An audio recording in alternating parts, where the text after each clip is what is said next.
할렐루야. 거룩하신 주님, 예수 그리스도의 이름으로 지금 이 시간 아버지의 말씀을 전합니다.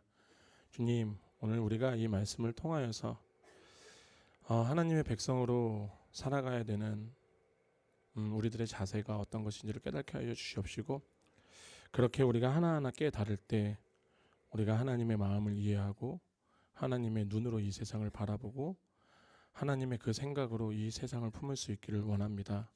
주님, 우리를 축복하여 주시옵소서. 전하는 입술 너무나도 부족합니다. 주님께서 붙잡아 주시고 쓸데없는 세상의 소리가 아닌 하나님의 말씀만을 전하는 시간이 되게 하여 주시옵소서. 이 예배를 주관하여 주시옵소서. 예수 그리스도의 이름으로 기도드립니다. 아멘. 임마누엘. 자, 먼저 또 우리 거룩한 주일 또 이른 아침부터 나오셔서 또 그리스도의 몸된 교회와 각 지체들을 섬겨주신 많은 분들께 감사의 말씀을 드리겠습니다. 아멘. 그리고 조금 전에 제가 이제 여기 위에 딱 보는데 저기 우리 꼬맹이들이 막 뛰어다니는 게 보이는 거예요. 너무 이쁜 거죠. 저 어린 것들이 아침서부터 나와서. 사실은 저도 그때가 있었거든요. 그렇게 안 간다고 했을 땐 어떤 분은 저를 그렇게 두둥겨 팼는데 오늘 그분께서 오늘 갑자기 오늘 이제 원래 아시겠지만 원로 목사님 설교신데 원로 목사님께서 지금 갑자기 좀 몸에 좀 아프신 것이 있어서 전화하시면 안 돼요. 왜냐면 말씀을 잘 못하시는데 전화하셔서 목사님 괜찮아요? 하면은 나중에 그렇게 해서 전화 한 통 한 통 받다가 목이 더 부을 수 있으니까 전화는 마시고 기도를 많이 해주시기 바라겠습니다. 요즘에 감기가 좀 많이 도는 것 같아요.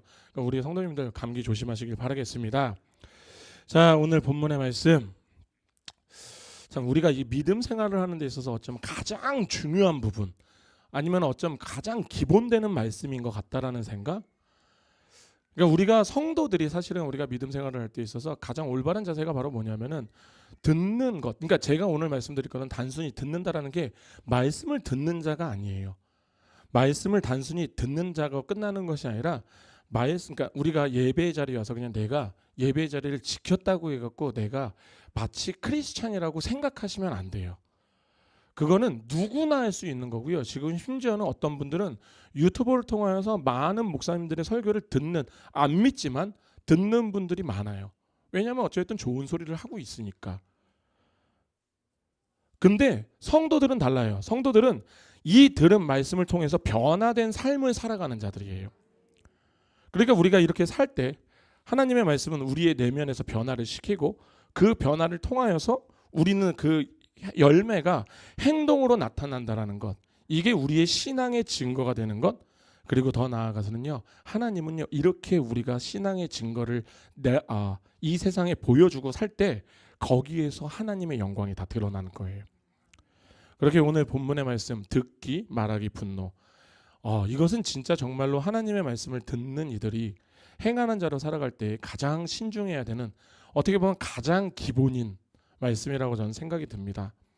그래서 먼저 다시 우리가 다 한 목소리로 봉독해 보겠습니다. 내 사랑하는 형제들아 너희가 알지니 사람마다 듣기는 속히 하고 말하기는 더디하며 성내기도 더디하라.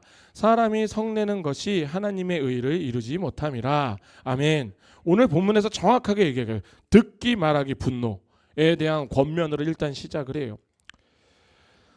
그 이유가 바로 뭐냐면은 제가 누누이 말씀드린 이게 바로 우리 바른 신앙인의 가장 기본되는 거예요. 그러면서 가장 먼저 얘기하는 게 듣기를 속히 하라라고 얘기합니다. 이 듣기는 단순히 소리를 듣는 행위가 아니라 집중적으로 주의를 기울이고 마음으로 받아들이라는 뜻이에요. 그러니까 이것이 바로 우리가 하나님의 말씀을 적극적으로 반응하고 그 마음에 온전한 마음을 그 말씀에 온전한 마음을 기울이는 자세. 그러니까 저는 어떻게 보면은 우리가 이 듣는 것 있잖아요. 이것이 우리 신앙의 가장 기본이 되는 거고 우리 신앙의 가장 출발점이 된다라고 생각을 해요. 그리고 우리가 말씀에서 나오잖아요. 로마서 10장 17절에서 이렇게 얘기합니다. 그러므로 믿음은 들음에서 나며 들음은 그리스도의 말씀으로 말미암느니라. 아멘. 옛날에 어떤 분들이 저에게 이런 말씀을 했어요. 목사님 너무 말씀하시는 거 아니에요? 또는 어떤 분은 또 목사님 그래서 결국은 은혜, 사랑, 용서 모든 교회가 똑같은 얘기를 하고 있는 거 아니에요? 이렇게 말씀을 하시는 분들 계세요. 이것은 제가 우리 교회 성도들이 그랬다는 게 아니라 다른 교회가 말고 다른 곳에 있는 분들이 이렇게 이야기를 하는 거예요. 근데 이 이야기는요, 제가 이야기하는 게 아니에요. 말씀에서 얘기하고 있어요. 믿음은 들음에서 나며 들음은 그리스도의 말씀으로 말미암느니라. 아멘. 이건 제가 이야기하는 게 아니에요. 하나님이 바울의 입술을 통하여서, 바울의 손을 통하여서 기록을 하신 거예요. 그러니까 믿음이 만약에 들음에서, 그리고 이 들음이 세상적인 철학이나 논어나 맹자나 이런 것이 아니라 탁 집어서 그리스도의 말씀. 아멘. 그러니까 이 그리스도의 말씀은 성경에 입각한 말씀이고, 더 나아가서 이 말씀의 핵심은 이 천지를 만드신 하나님이 누구인지, 그리고 그 하나님의 구속사적 은혜와 우리의 공로가 아닌 하나님의 공로로 인하여서 우리가 예수 그리스도로 말미암아 구원을 받는다. 이게 핵심이잖아요. 이렇게 기본만 이야기해도, 이렇게 기본만을 계속 얘기해도요, 사람은 되게 이상한 짓을 해요. 무슨 짓을 하냐면 그럼에도 불구하고 구원에 자기의 공로를 자꾸만 끼워 넣으려고 한단 말이에요. 성경은요, 결국은 반복의 반복이에요. 심지어는 그렇게 반복을 하는데도요, 못 살아내요. 근데 여하튼 이것은 우리 성도님들의 얘기가 아니니까 넘어가고, 어쨌든 그래서 우리가 말씀을 들을 때 계속 우리가 지속적으로 생각을 해야 돼요. 이 말씀이 똑같은 말씀을 100번을 들어도요, 어떤 사람은 100번이 다르게 들려요. 그런데 이 100번을 어떤 사람은요, 똑같이 들을 수가 있어요. 그것도 은사가 아닌가라는 생각이 들어요. 똑같이 들리면 저는 이 생각을 해요. 아, 하나님께서 정말로 그것을 고치고 싶구나. 그래서 그것을 100번을 들어도 똑같이 그거라면 내가 여지껏 안 고쳐 있구나를 생각을 해야지, 왜 우리 목사님은 똑같은 말씀을 100번을 할까라고 생각하면 안 돼요. 아시겠죠? 그러니까 우리가 이렇게 하나님의 말씀을 듣지 않으면요, 우리의 믿음의 기초가 세워질 수가 없는 거예요. 그리고 그리스도의 말씀을 통해서, 그리스도의 말씀은 뭐다? 성경이다. 이 성경은 진리고, 우리가 이 진리를 듣고 깨닫는 순간부터 우리의 삶은 변화가 시작된다. 아멘. 그게 히브리서 4장 12절의 말씀입니다. 하나님의 말씀은 살아있고 활력이 있어 좌우의 날선 어떤 것보다 예리하여 혼과 영혼과 및 관절과 골수를 찔러 쪼개기까지 하며 그 마음의 생각과 뜻을 판단하나니. 아멘. 이렇게 하나님의 말씀이 좌우의 날선 검이래요. 그래서 우리의 혼과 영과 관절과 골수를 다 찔러갖고요, 하나하나 수술을 하신다라는 거예요. 이 수술은 굉장한 수술이겠죠. 그러니까 이렇게 우리가 수술을 하나하나 받아서 우리가 계속 하나하나 변하는 거예요. 그러므로 듣기를 속히하라. 이것은 우리가 하나님의 말씀을 최우선으로 두고 그것에 가장 먼저 귀를 기울이는 태도를 가지라는 말이에요. 그렇게 지금 야고보는요, 성도들에게 하나님의 말씀을 온전히 듣는 자세를 가지라라고 이야기를 하는 거예요. 그럼 이제 우리가 이제 알아야 돼요. 아, 그러면은 이제 우리가 여기에서 이제 그냥 아멘 했어요. 그럼 이제 어떻게 듣는 것이 하나님의 말씀을 온전히 듣는 자세일까? 그러니까 궁금하겠죠. 그러니까 사실 이것을 이야기 안 해주면요, 이제 그때서부터는 그냥 공연물 되는 거예요. 아니, 그건 누구나 할 수 있는 얘기죠. 좁은 길로 가라. 여기 계신 분들 중에서 좁은 길로 가시는 거 모르시는 분 손 들어보세요. 다 아시죠? 그럼 좁은 길이 뭔가를 알아야지 그 길로 갈 거잖아요. 아멘. 똑같은 거예요. 그러면 과연 우리가 하나님의 말씀을 온전히 듣는 게 무엇일까라는 고민을 해봐야 돼요. 그럼 제일 먼저 우리가 알아야 되는 것은 뭐냐면은, 하나님의 말씀은 우리의 생각과 가치관을 초월하는 진리예요. 아멘. 그렇기 때문에 우리가 이 말씀을 들을 때 가장 먼저 해야 되는 자세가 딱 하나가 있어요. 바로 나의 생각과 선입견은 일단 내려놓고 들어야 돼요. 우리는 이 자세를 겸손의 자세라고 이야기를 합니다. 잠언 1장 5절에서는 이렇게 얘기합니다. 지혜 있는 자는 듣고 학식을 더할 것이며 명철한 자는 모략을 얻을 것이라. 아멘. 그런데 우리가 잠언을 보면서 지혜 있는 자에서 지혜 많이 나오잖아요. 이 지혜는 보통 다 성령님을 뜻해요. 그러니까 뭐예요? 잠언에서는 지금 나오는 지혜, 그러니까 이 지혜 있는 자, 성령님이 있는 자가 뭐죠? 하나님을 인정하는 자. 제가 예전에 겸손과 교만에 대해서 말씀을 드렸을 때 기억을 하실지는 모르겠어요. 겸손은 뭐다? 옛 것은 지나가고 또 새 것이 되어가고 또 우리 눈이 또 모두가 또. 겸손은요, 하나님을 인정하는 게 겸손이에요. 반대로 교만은요, 하나님을 인정하지 않는 게 교만이에요. 그러니까 지혜 있는 자가 이 말씀을 들으면 학식을 더할 거래요. 그런데 이 학식이 원어로 뭐냐면은 손으로 잡다, 취하다라는 뜻을 지닌 라카라는 유래에서 유래된 동사예요. 그러니까 이게 이론적으로 지식이 아니라 마치 우리가 이 학식을 더하다라는 것은 내가 마치 생생하게 손으로 잡을 듯하게 취한다라는 거예요. 구체적인 지식을 뜻하는 거예요. 이게. 그러니까 고로 성령이 있는 자는요, 하나님께서 얘기하시는 거예요. 내가 너에게 말씀을 전할 때 학식이 더해질 거야. 그러니까 우리의 삶 속에서 하나님의 인도하심을 그냥 지식적인 것으로 받아들이는 것이 아니라 생생하게 삶 속에서 손에 잡힐 듯이 느낀다라는 거예요. 그리고 명철한 자의 뜻은 뭐냐면은 대상의 본질을 깊이 꿰뚫어 보는 통달하는 능력을 지닌 자를 나타낼 때 뜻하는 건데, 우리가 하나님의 본질과 세상의 본질을 깊이 꿰뚫어 봐야 되잖아요. 그래야지 구별을 할 거 아니에요. 그러니까 하나님도 모르고 세상도 모르잖아요. 그러면은 구별 자체가 안 돼요. 그러면 내가 똥밭에 있어도 내가 지금 똥밭에 있는지 꽃밭에 있는지를 모르는 거예요. 그러니까 우리가 세상에 있을 때 우리가 하나님을 믿기 전에 딱 보면 딱 알잖아요. 그 세상은 죄 덩어리잖아요. 죄소. 거기를 우리는 흔히 전에 이렇게 얘기합니다. 똥밭에 있어요. 그런데 우리 그 똥밭에서 꽃 꽂고 다녔잖아요. 칠랄래 팔랄래. 와, 너무 좋다고 여기. 그러고 나서 또 하나님 안에 들어왔는데도 가끔가다 헷갈려갖고 밖에 나가니 또 그게 좋은 거야. 그래서 또 그때도 깜빡깜빡 있고 꽃 달고 막 뛰어다녔을 때가 있잖아요. 그러니까 뭐냐면요, 이 명철한 자는 하나님의 본질과 세상의 본질을 깊이 꿰뚫어 봐야 돼요. 그리고 분별하는 것. 그런데 이것을 하려면 우리에게 하나님의 눈이 필요해요. 하나님의 지혜가 필요하고 하나님의 지식이 필요한 거예요. 그럼 또 이게 뭐예요? 이것을 필요할 때 이것을 우리에게 주시는 분이 누구시다?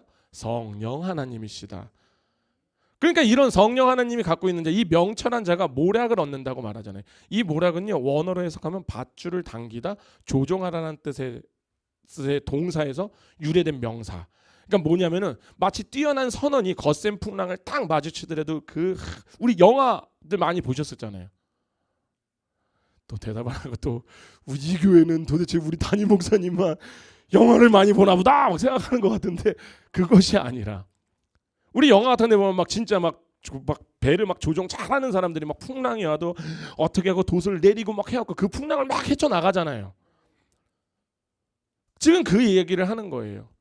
우리의 인생의 항해 속에서 닥치는 문제들, 거센 파도와 같은 문제들이 분명히 직면을 하는데, 성령님의 인도하심에 따라 그로 말미암아서 우리가 잘 조종하는 능력을, 탁월한 능력을 의미하는 것. 그러니까 이렇게 해서 우리가 말씀을 겸손한 마음으로 들을 때요, 하나님께서는 우리에게 학식을 더하시고 모략을 더하실 거래요.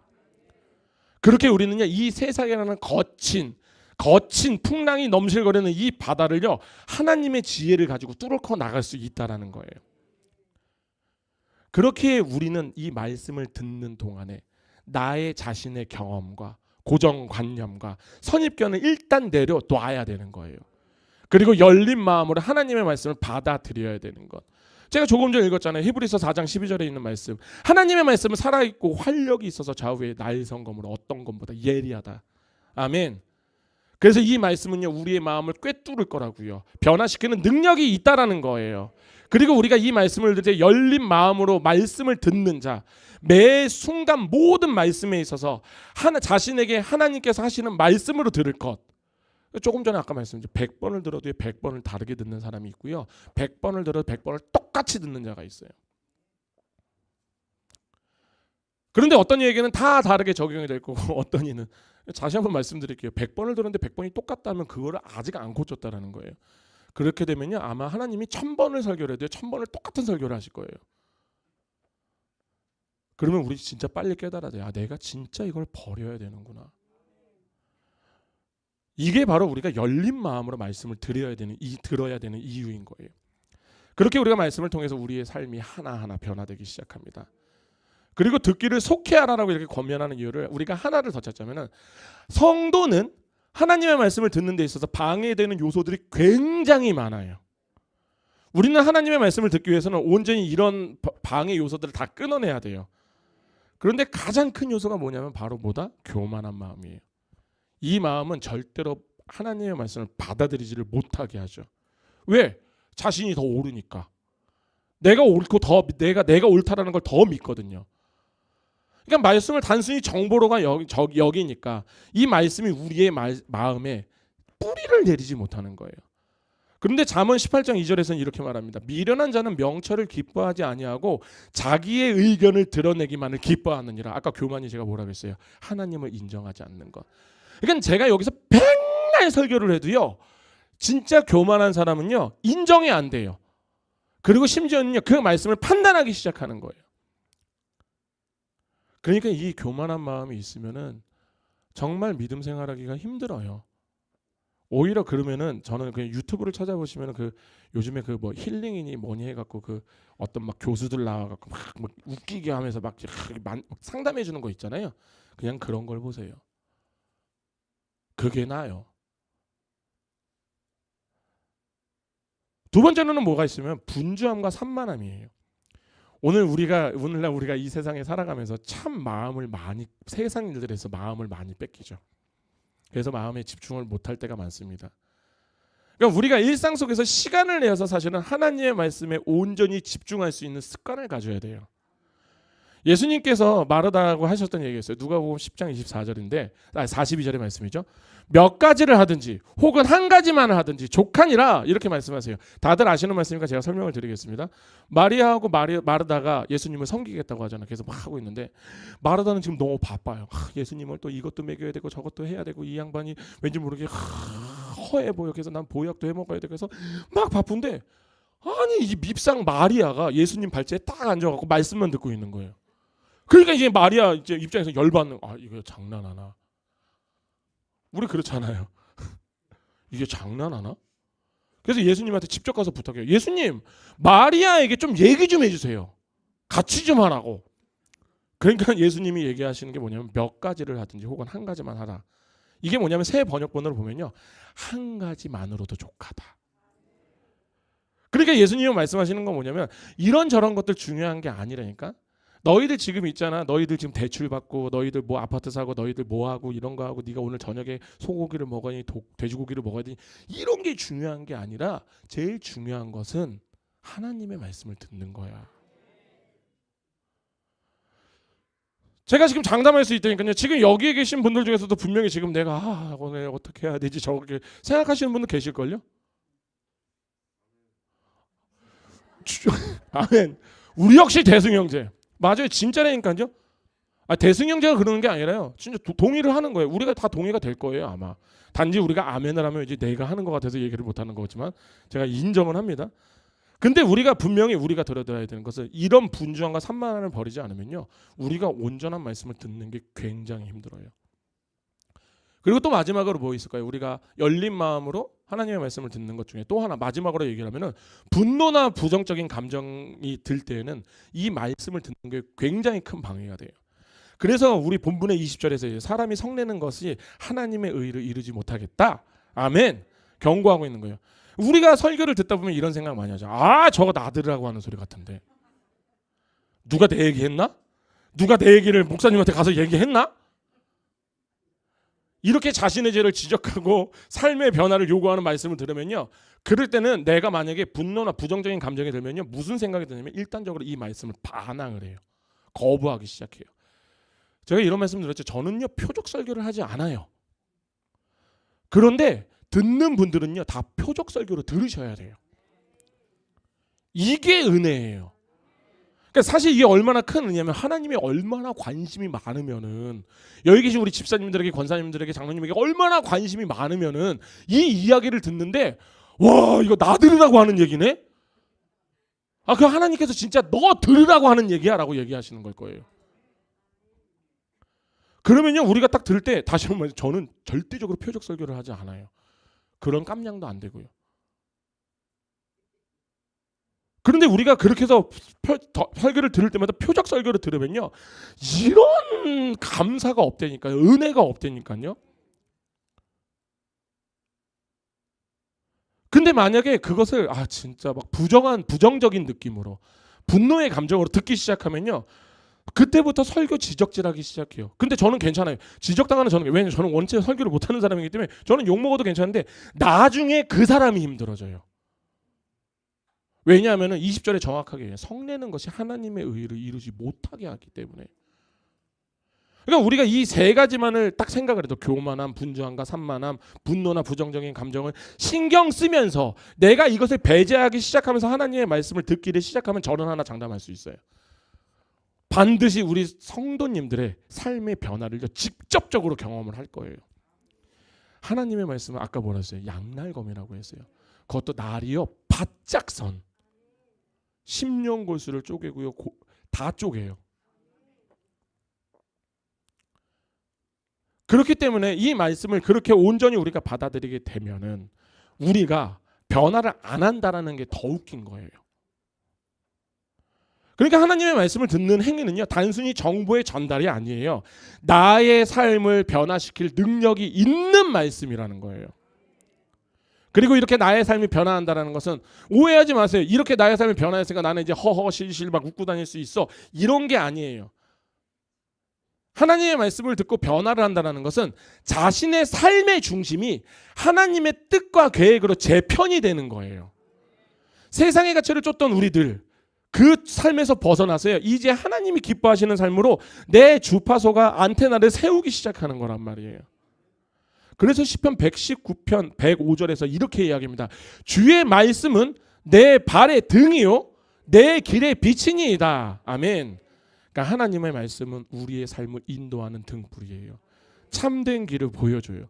그런데 우리가 변화하지 않는다고요? 그러면요 일단적으로 하나를 생각하세요. 내가 지금 어떻게 말씀을 듣고 있느냐를 생각을 해야 돼요. 그리고 우리가 그것을 깨달을 때마다 하나하나 변해가게 될 겁니다. 자, 그리고 두 번째로는 야고보는 말합니다. 말하기를 더디하라. 참 이게 굉장히 중요한 거예요. 우리가 그리스도 안에서 성도들이 자신들의 언어를 조심스럽게 사용함을 무조건 권면하고 있는 거예요. 말은요 우리의 관계를 맺고요 하나님과의 말씀을 전하고요 자신의 생각을 표현하는 중요한 도구라는 거예요. 그런데 이 언어가 통제가 되지 않기 시작하면요 이것은요 가장 큰 칼이 돼요. 그리고 칼만 되면은 그나마 다행이에요. 상처를 누군가를 낼 수 있으면 다행이에요. 더 큰 문제는 뭔지 아세요? 그게 죄가 되는 거예요. 그러니까 야고보서 3장에서는 말의 위험성을 정확하게 이야기하죠. 3장 6절입니다. 혀는 곧 우리 다 같이 3장 6절 찾아볼게요. 다 같이 한 목소리로 봉독하시겠습니다. 혀는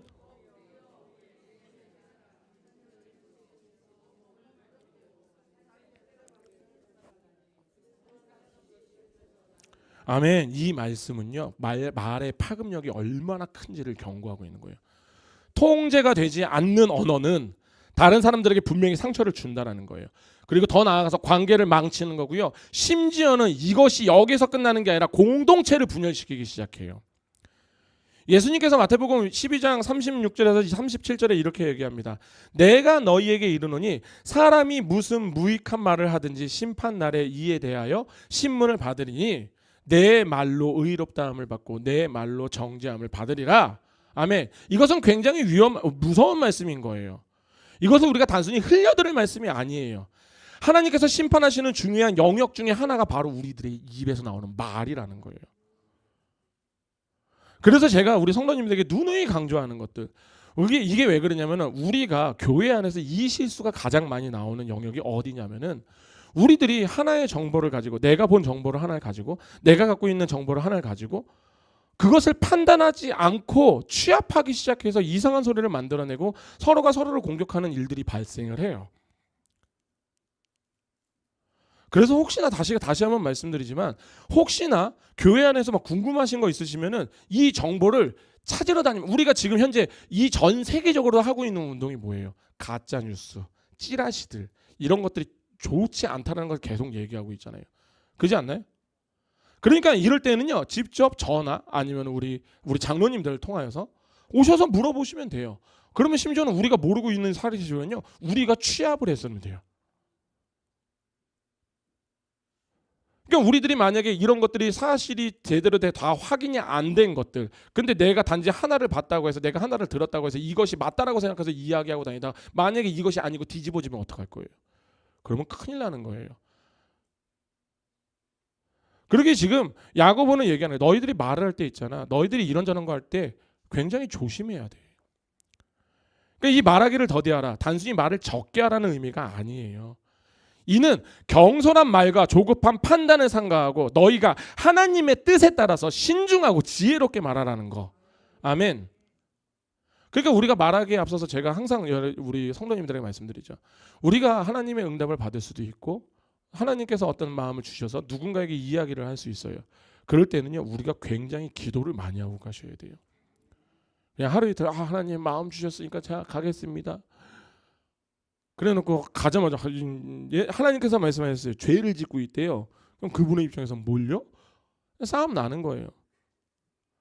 그러니까 우리가 항상 기도해야 되는 것들은 딱 하나예요. 하나님, 제가 그분에게 가서 말씀을 전하라면은 저에게 마음을 더 주십시오. 그리고 나아가서 하나님, 저에게 지혜를 주십시오. 이것들을 좀 자세히 차근차근 얘기를 해야 되잖아요. 안 그러면 이 사람이랑 저 사람은 왼수될 건 뻔한데, 그지 않나요? 그래서 이것이 굉장히 중요한 거예요. 여하튼 잠언 17장 27절에서 28절에서는 이야기합니다. 말을 아끼는 자는 지식이 있고 성품이 온유한 자는 명철한 자니라.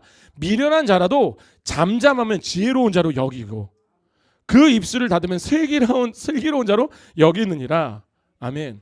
근데 지금 야고보서 1장 지금 이거 하면서 지금 굉장히 잠언 말씀을 많이 갖다 오잖아요. 그래서 야고보서를요 신약의 잠언이라고도 해요. 어찌됐든 너희가 심지어는 그냥 조용히 좀 있어. 조용히라도 하면 이 말씀이 딱 그거예요. 우리가 제일 이야기하는 거. 가만히라도 있으면 중간이라도 가지. 야 가만히라도 있으면 중간이라도 가.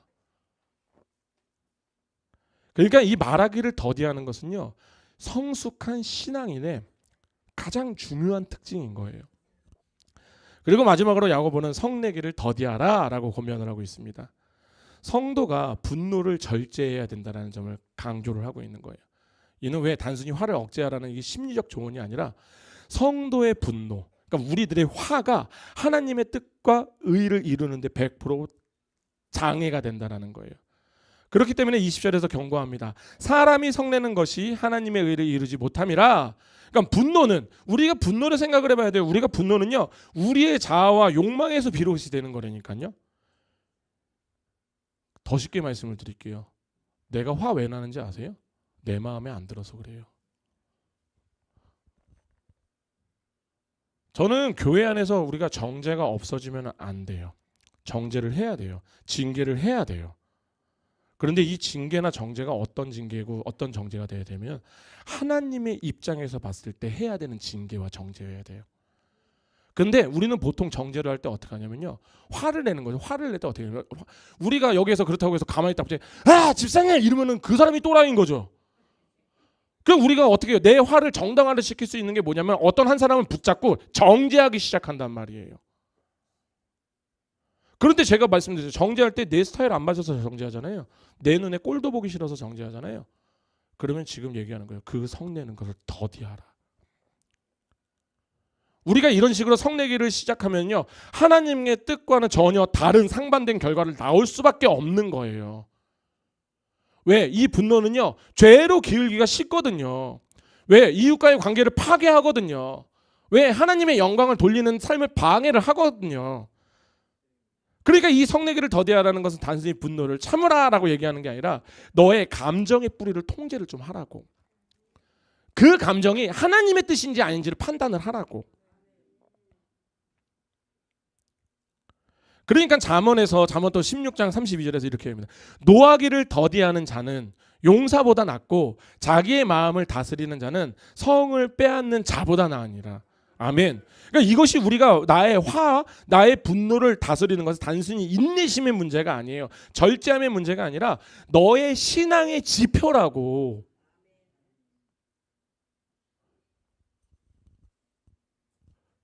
그렇기 때문에 우리의 이 분노는 하나님이 원하시는 거룩과 정의하고는 전혀 이루는데 도움이 되지 않는다라는 거. 그래서 제가 아까 조금 전에 말씀드렸잖아요. 우리의 분노는요, 내 자아의 자아와 욕심과 억울함. 이 세상에서 제가 그저께인가 저희 집사람이랑 차 타고 가다가 이런 소리를 했어요. 우리 집사람이 저한테 뭐라고 하길래 제가 뭐라고 핑계를 좀 댔어요. 그냥 그놈의 핑계. 해서 제가 웃으면서 그래서 이 땅에 있는 모든 무덤을 다 펼쳐봐라. 핑계 없는 무덤이 있을까? 고로 나는 죄가 없다. 그래서 한번 두둥겨 맞을 뻔했긴 했는데 아무튼 그러니까 뭐냐면은 그냥 이 분노는요 내 자아의 욕심과 억울함이 그런 교만에서 비롯되는 거예요. 그러니까 이러한 분노는 하나님과 전혀 상관이 없는 분노인 거죠. 다시 한 번 말씀드리면 교회에서 정죄와 비판과 징계는 꼭 필요한 거예요. 우리가 교회 안에서 그렇게 정죄를 하는 것도 사실은 다 내 비판과 정죄와 이런 것들이 사실은 다 그거잖아요. 내 화를 그냥 그렇게 표출을 하는 거잖아요. 그러니까 다시 말씀드리면은 이 문제는 우리가 봐요. 우리 목사님 이상한데? 예수님이 그렇게 너희들 정죄하지 말라라고 했는데 예수님이 정죄 제일 많이 했어요. 예수님이요 바리새인들 비판을 그렇게 많이 했어요. 그렇잖아요. 그러니까 우리가 이 정죄와 비판은 근데 예수님이 한 정죄와 비판은요 뭐예요? 온전히 하나님의 관점에서 너희가 하나님과 멀어져 있기 때문에 정죄한 거잖아요. 비판한 거잖아요. 그런데 왜 예수님이 속이 답답해하고 내가 내 속을 내 스트레스를 해소해야 되겠다고 한 게 아니라 너네가 지금 바리새인들 솔직히 여기 계신 분들 제가 장담할 수 있어요. 바리새인들보다 우리 못하다니까요. 그런 열심은 없어요. 그런데 예수님이 바리새인 보면 얼마나 안타까우겠어요. 야 너희들 그 열심이 진짜로 하나님을 향하면 너희들 정말 이쁨 받을 텐데 근데 너희들은 지금 계속 니들만 잘났다고 살고 있는 거잖아. 이게 뭐예요? 그러니까 예수님이 정죄했던 게 그러니까 너희들 죽어버려라 정죄한 게 아니라 돌아오라고 빨리 돌아오라고 너 거기 아니라고 네 자리 아니라고 돌아오라고 이 얘기를 하고 있는 거예요. 그러니까 우리가 교회 안에서 정죄하고 비판해야 되는 게 바로 이 얘기예요. 우리가 징계를 해야 되는 것도 이 이야기라니까요. 바울이 두 번이나 얘기해. 디모데전서 1장 19절에서 20절에 믿음과 착한 양심을 가지라 어떤 이들은 이 양심을 버렸고 그 믿음에 관하여선 파선하였느니라 그 가운데 후메네오의 알렉산더가 있으니 내가 사탄에게 내어준 것은 그들을 훈계를 받아 신성을 모독하지 못하게 하려 함이라. 이게 뭐예요? 너희들이 밖에 나가서 이제 제대로 된 너희가 하나님 은혜에서 밖에 나가서 내가 너희 정신 좀 차려. 정신을 차려야지 네가 이제 신성 모독을 안 할 거 아니야. 그리고 또 비슷한 말씀이 있죠. 고린도전서 5장 5절이에요. 이런 자를 사탄에게 내어주으니 이는 육신은 멸하고 영은 주 예수의 날에 구원을 받게 하려 함이라. 아멘. 그러니까 우리가 누군가를 징계하는 것은요 두려워하면 안 돼요. 제가 다시 한번 말씀드리면 저는 징계를 막 남발하자라는 게 아니에요. 우리가 꼭 필요한 징계를 꼭 해야 돼요. 왜? 이 징계가 있어야지 이 자들이 교회 밖으로 나갔을 때 이 자들이 하나님의 백성이라면 지금 진짜 회개를 하겠죠. 내가 하나님 안에 있을 때가 진짜 행복했던 거구나. 근데 내가 하나님 밖에 나오니까 내가 죽겠는 거야. 그러면 어떻게 해야 돼? 이 사람은 회개를 하겠죠. 회개를 해서 돌아가려고 어떻게든 노력을 하겠죠. 그렇게 회개하고 온 자는요 무조건 받아줘야 돼. 그게 교회예요. 그런데 우리가 만약에 징계를 아끼면 아낄수록 어떤 일이 벌어지냐면은 그 사람은요 자기가 죄를 짓는 것을 몰라요. 고로 이것이 뭐냐면은 교회 전체가 그 사람이 회개할 기회를 우리가 뺏어버리는 거예요. 그런데 제가 다시 한번 말씀드려요. 이 모든 기준은 어떤 기준이다? 하나님이 기준이에요. 예수 그리스도가 기준이에요. 이 기준을 가지고 정죄하고 비판하고 징계를 해야 되는 거예요. 그런데 우리가 누군가를 정죄를 할 때, 비판을 할 때 예수님 안으로 빨리 돌아와서가 아니라 그냥 나의 분으로 내 마음에 안 드니까 나는 이렇게 해서 기도하는데 너는 왜 이렇게 기도 안 해? 나는 이렇게 해서 금식하는데 너는 왜 금식 안 해? 그거 얘기했던 사람들이 바리새인이고요. 요셉의 제자들이잖아요. 왜 당신네 예수님의 제자들은 왜 금식을 안 합니까? 왜? 억울한 거예요. 나는 하는데 왜 니들은 안 해요? 나는 이렇게 믿음 생활하는데 왜 저래? 어쩜 저래? 내 스타일과 왜 이렇게 안 맞지? 지가 뭔데 왜 이렇게 나대고 있어? 이런 것들. 그러니까 열받는 거예요. 그러니까 한마디로 해서 누군가를 우리가 비판할 때 그 사람이 꼴도 보기 싫으니까 그렇게 비판하고 정죄하면 안 된다라는 거예요. 그래서 우리가 징계 또한 마찬가지죠. 우리가 교회에서 만약에 누군가를 징계하고 정죄할 때는요. 우리가 진짜 이렇게 해야 돼요. 이게 마태복음 18장 15절에서 17절의 말씀에 정확하게 이야기하는 거예요. 내 형제가 죄를 범하거든 가서 너와 그 사람과만 상대하여 권고하라. 만일 들으면 내가 내 형제를 얻는 것이요 만일 듣지 않거든 한두 사람을 데리고 가서 두세 증인의 입으로 말하고 확증하게 하라. 만일 그들이 말을 듣지 않거든 교회의 말하고 교회의 말도 듣지 않거든 이방인과 세리처럼 여기라. 그때 내보내라예요. 그러니까 교회가 징계를 내리면 무조건 이렇게 징계가 돼야 되는 거예요. 뭐예요? 한 번이 아니라니까요. 맨 처음에 가서 내가 권면을 해요. 그런데도 안 들어요. 그러면은 교회에서 좀 나하고 친한 사람, 우리 친한 사람들 있잖아요. 같이 가는 거예요. 우리 같이 가자. 얘가 지금 정신 못 차리고 있어. 같이 가서 좀 얘기 좀 하자. 얘기해요. 그런데도 그러니까 넌 그게 아닌 것 같은데? 그러면은 그때요. 어떻게 해야 되냐면은 교회로 오는 거예요. 교회로 와서요. 우리 장로님이나 저한테 오는 거예요. 그래서 얘기하는 거예요. 그래서 우리가 이제 교회가 당회가 가는 거예요. 이런 이야기를 들었습니다. 맞습니까? 그런데 여기에서 우리가 돌이키면 우리가 정말로 행복한 우리가 한 가족으로 살 수 있습니다. 돌이키겠습니까? 근데 난 거기에 돌이키지 않겠습니다. 그때 징계를 하라는 거예요. 그러니까 우리가 누군가가 교회에서 징계를 하고 정죄를 할 때는 이 3번의 과정을 거쳐야 되는 거예요. 근데 이것이 진짜 3번일까요? 아니요. 4번이든 5번이든 해야 되는 거예요. 어떤 분이 저한테 이런 얘기를 해요. 아니 그래도 뭐 담임 목사님이 징계권이 있으니까 무슨 소리, 말 같지도 않은 소리예요. 저도 사람이에요. 만약에 저한테 누군가를 정죄하고 비판할 때, 그 징계할 때요, 제가 사적 감정이 안 들어갈 거라고 생각하면 안 돼요. 저는 예수님이 아니에요. 어찌됐든 최대한 공정하게 심판을 하려고 하겠죠. 그럼에도 불구하고요, 저 또한도 인간이라고요. 그래서 교회는요, 당회가 있는 거고요, 재직회가 있는 거예요.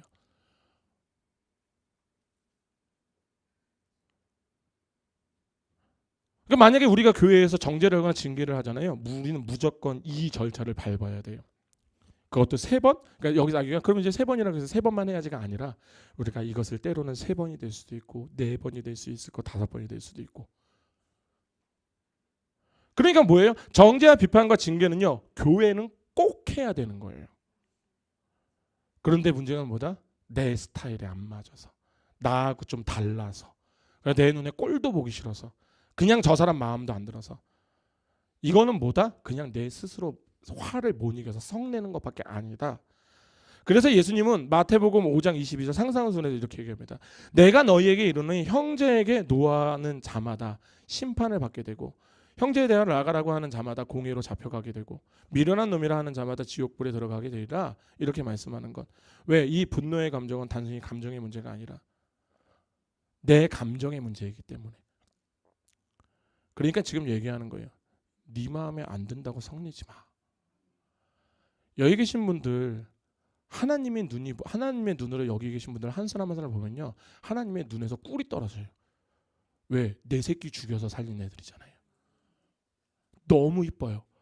그런데 그들을 형제 자매로 모아놨는데 에베소서에 보면 너희를 내가 한 몸으로 새 몸으로 만들었다 그러거든요. 그게 교회예요. 그게 교회라고요. 그런데 니들이 네 안에서 그럼 우리가 내 눈으로 보는 게 우리의 눈으로 보는 게 아니라 하나님의 눈으로 그 사람을 봐야 되는 거예요. 아멘.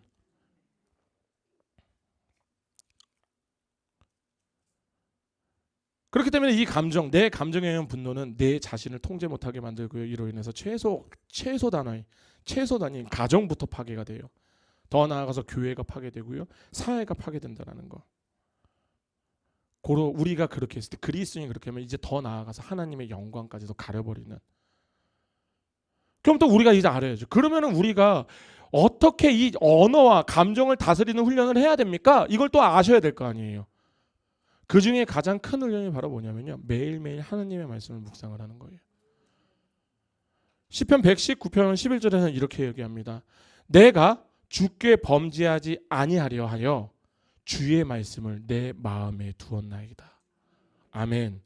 말씀을 묵상하는 이 삶이 우리의 언어와 감정을 통제하는 데는 가장 직효예요. 직방이에요. 직방 이런 단어를 써도 되나? 왜냐하면 우리가 하루하루 말씀을 묵상을 하면 할수록 하나님을 인정할 수밖에 없고 내 자신이 부인이 되거든요.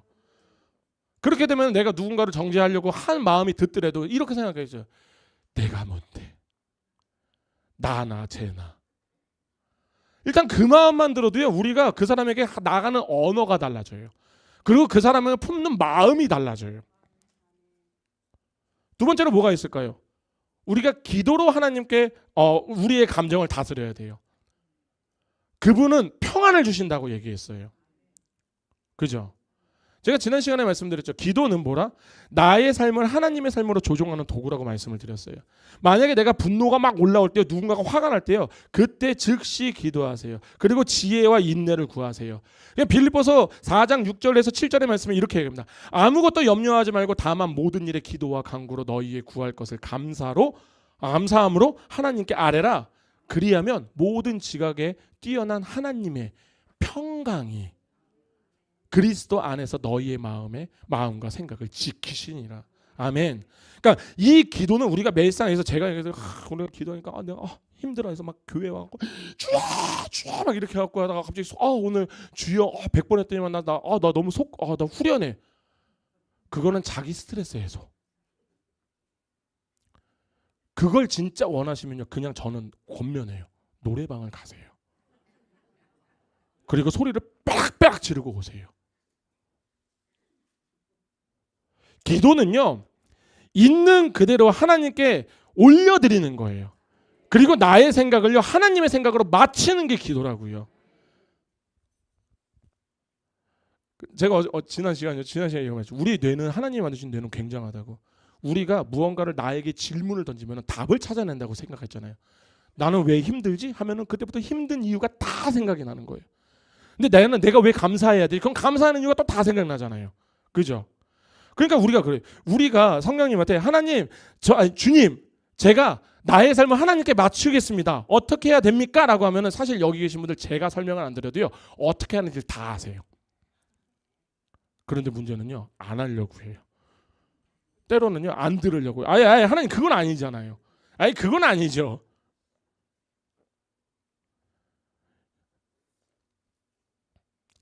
그러니까 기도는요, 나의 생각을 하나님께로, 우리가 주파수 조종한다고 하잖아요. 제가 한 가지 기억나는 게, 옛날에 저 어렸을 때 저희가 이제 판잣집에서 살고 있을 텐데, 밖에 나가면은 그 옆에 있는 판잣집, 거기 형이 한 분, 이름이 용수 형이었나, 아무튼 그 형 이름인데, 그 9시 뉴스인가 8시 뉴스인가 할 때면은 그 형은 꼭 그 옥상에 올라가고, 판잣집 옥상에 올라가고 이렇게 안테나를 이렇게 아빠 하면서 이렇게 했던 기억이 있어요.